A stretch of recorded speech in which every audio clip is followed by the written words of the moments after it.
Hello, I'm Calvin Morris, and this is my review of Doctor Who Series 8, Episode 4, Listen.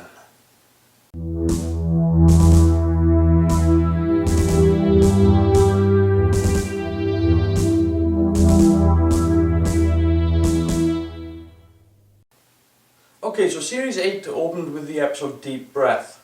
The episode had a bit of problems, but it had good potential, and we got to kind of go through the first episode of Doctor Who with Peter Capaldi, and it sort of helped establish some of his characteristics. And for a first incarnation episode, it was actually pretty decent, but it had some failings and it could have lived up a little bit more, but it was a decent episode.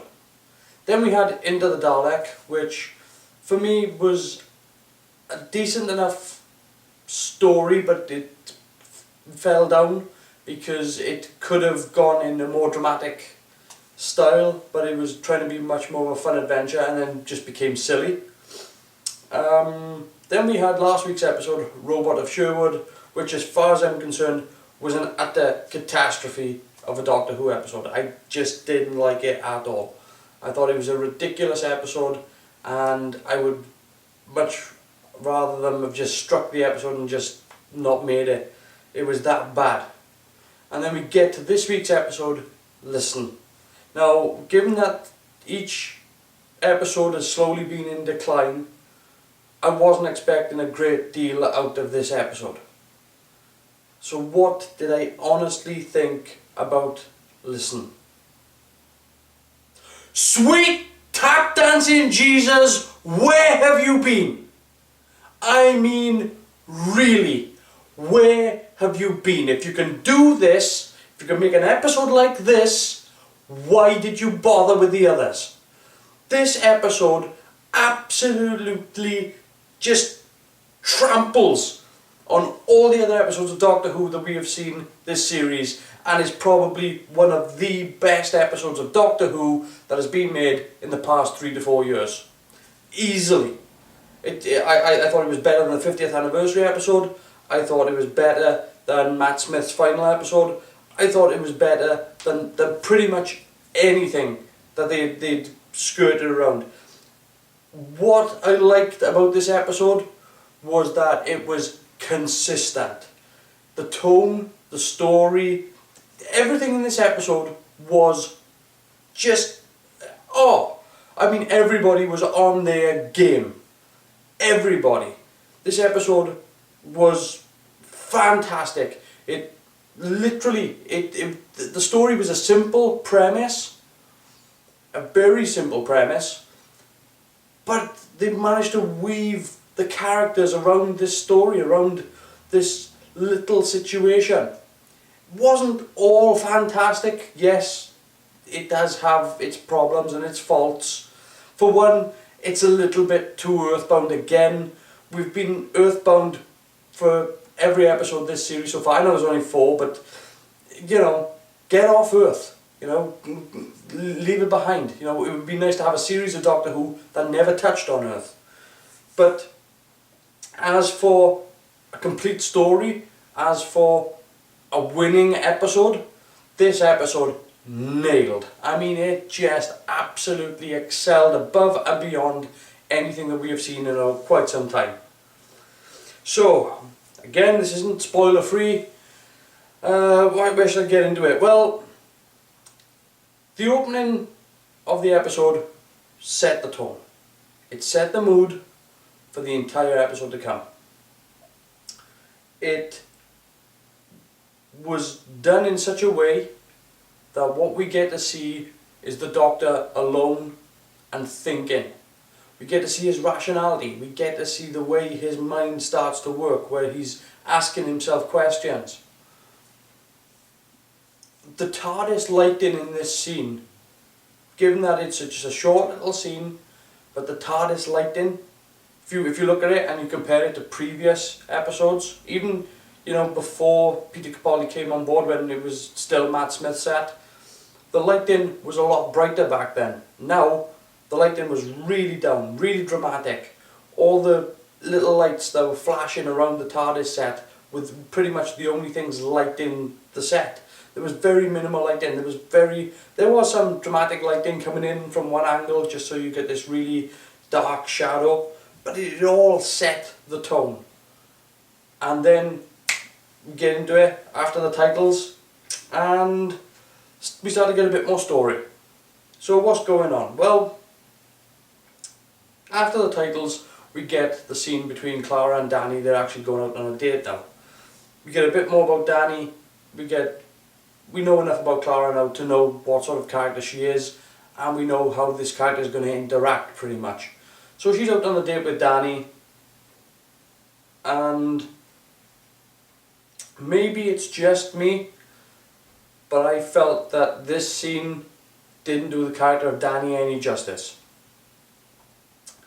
I'm not sure where they're going with the character of Danny. I've got a feeling that obviously they painting Danny in as the love interest for Clara, which is not a bad thing, but I think they're trying too hard with him. I think they're pushing the character's post-traumatic stress a little too much. I think they're leaning on it a little bit too heavy. I know that they've only got a finite amount of time that they can spend with the character, but he's coming off really abrasive, and it's making him a little bit unlikable. You know, you can kind of understand why the character would be single if this is his personality. If what he does is snap at every time somebody says something that he's... What do you mean? What do you mean? What do you mean by that? You said gun, what do you mean? You said chair. Do you mean because I sat down in a chair and shot somebody? Maybe? Maybe? Huh? And he's a little bit too much of that. They need to look a little bit deeper into this character and come up with something a little bit more finessed, you know? If what she was asking about or talking about was a little bit more specific, then I would have said, oh yeah, okay, you had a right to snap there, or you had a right to... But this guy's just snapping at every time somebody says something, and one minute he's up, one minute he's down. I don't think they are treating this character as well. I know they don't have a lot of time to spend with the character, so, you know, it's one of those things whereby we're going to have to see what this character's charms are. But aside from that, the story starts really progressing then into what the story's actually about, which is a really great idea for a Doctor Who story: things under the bed, you know, when you're sleeping. Monsters under the bed, as it were. What I thought was really great about this episode was when it does pick up and start running, was that it was really applying itself to one of those basic rules of horror, in that the best way a horror is presented to you is that most of it is all psychological.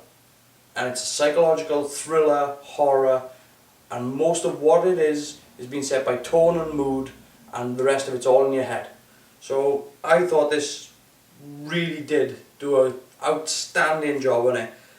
Things I liked mainly, or what I think might have helped the story, again, just because I'm one of those people that thinks that Doctor Who should be less earthbound now, and we've had a lot of Earth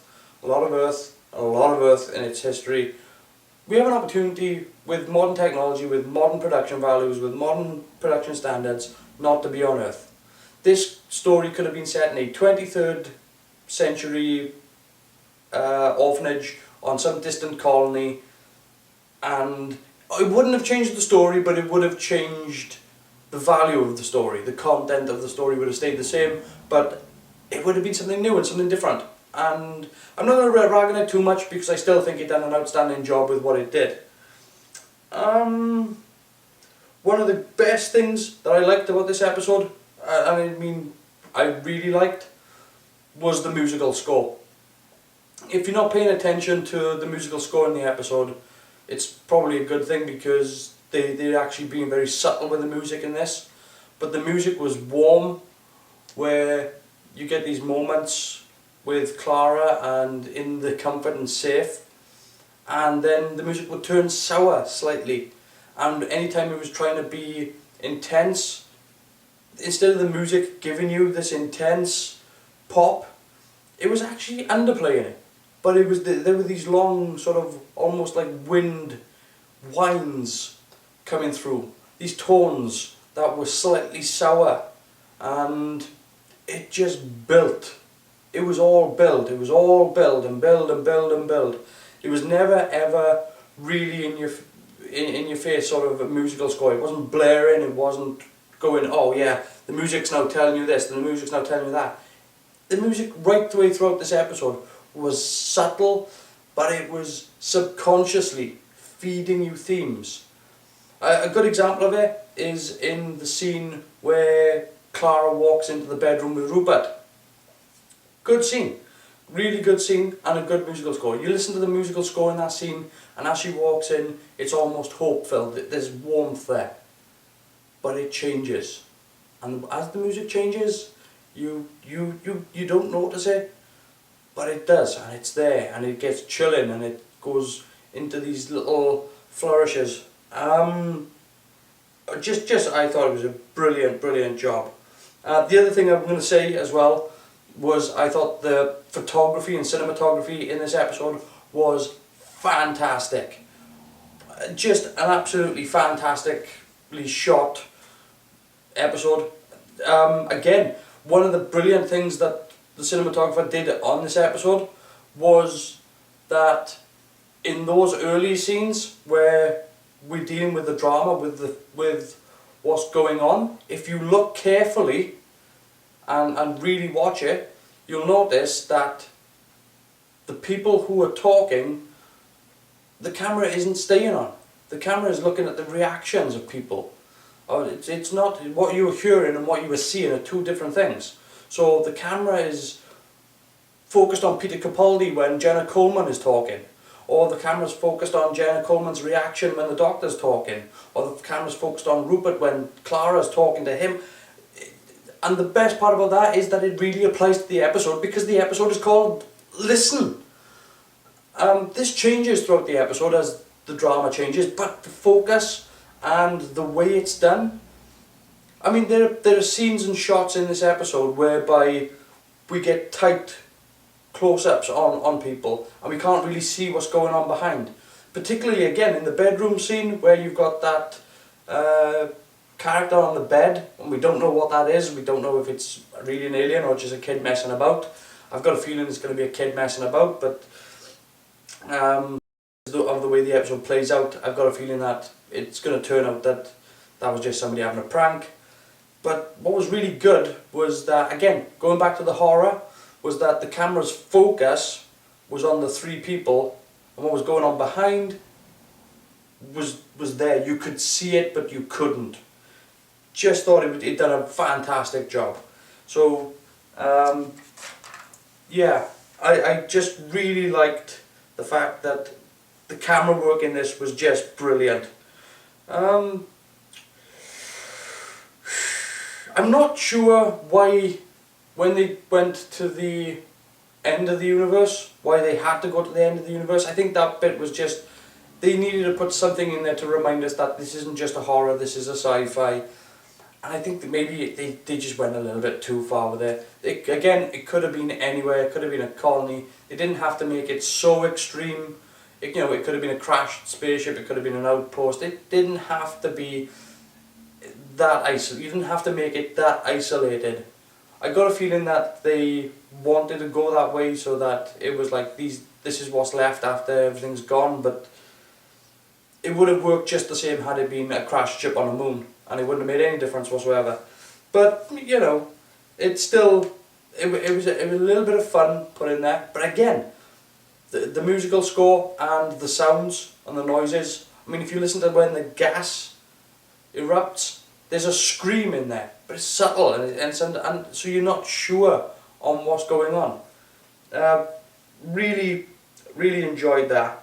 I thought that done a brilliant job. Also, as well, going back to the musical score again, because I thought the musical score in this excelled. When she's talking to Orson and things the tone changes from this is a rescue and everything goes a little bit off kilter. The musical score then starts playing to the beats, and you listen to it, and the musical score is giving you a bump, bump, bump, bump, bump, bump, bump, bump, bump, mimicking the character's pulse. It was perfect. I mean, just perfect. If you were going to add anything else to this, it would have detracted from it. If the music had been louder, it would have detracted from it. It was just suggesting stuff. It was just putting stuff into your mind. This episode called Listen made me listen, and I really, really loved the score. I mean, I just loved it. We got to get to the end of the episode, or nearing the end of the episode, where they escape from the end of the universe thanks to Clara, and the TARDIS lands in a barn. Oh, what to say about this scene. When I was watching it, as the TARDIS door opens and she steps out into the barn, I was like, oh, she's jumped to another point in her timeline, or Danny's timeline. And this is just, you know, this is 17th century or 18th century, and, you know, she's jumped into one of his ancestors' timelines. And it's all, that's the way I'm seeing it, that's the way I'm seeing it. Not really tight camera angles, again, great cinematography, so that they're not revealing anything. As she's climbing up the ladder, you're looking through the rungs, and you can't see a lot. And she gets to the boy's bed, and she hides underneath, and then two people come in, I'm guessing they're foster parents, and one of them, and they're talking about him going into the army, and it's like, oh yeah, they're just reiterating that Danny's ancestors have always forced him into the army or pushed him into the army, and he's always had a military lifestyle. And then all of a sudden they turn around, and one of them turns around and says he'll never make a Time Lord.